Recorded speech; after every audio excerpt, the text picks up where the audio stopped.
มาสบายดีตอนนี้เราจะมาตอบคอมเมนต์แล้วก็ขอบใจผู้ใหญ่ใจดีเนาะก็คือ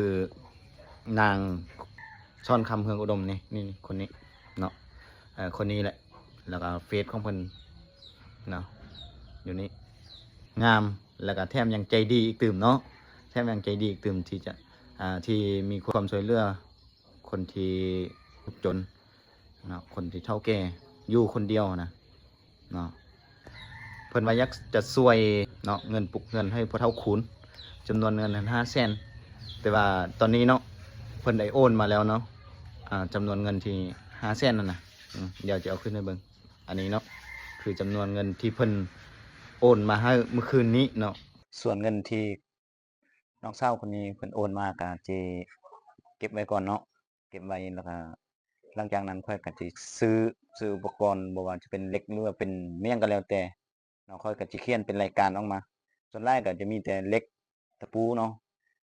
ค่อยก็สิเขียนบินแล้วก็ส่วนเงินที่เหลือเนาะค่อยจะเอาเป็นเงินสดแล้วก็ไปมอบให้เราเนาะเราสิซื้อหยังก็แล้วแต่ค่อยก็บ่มีหยังที่จะขอขอบอกขอบใจแทนแทนพ่อเฒ่าคูณท่านเนาะให้มีสุขภาพแข็งแรงเด้อความเจ็บอย่าสุดใดความไข้อย่าสมีเนาะเฮ็ดสิ่งใดก็ขอให้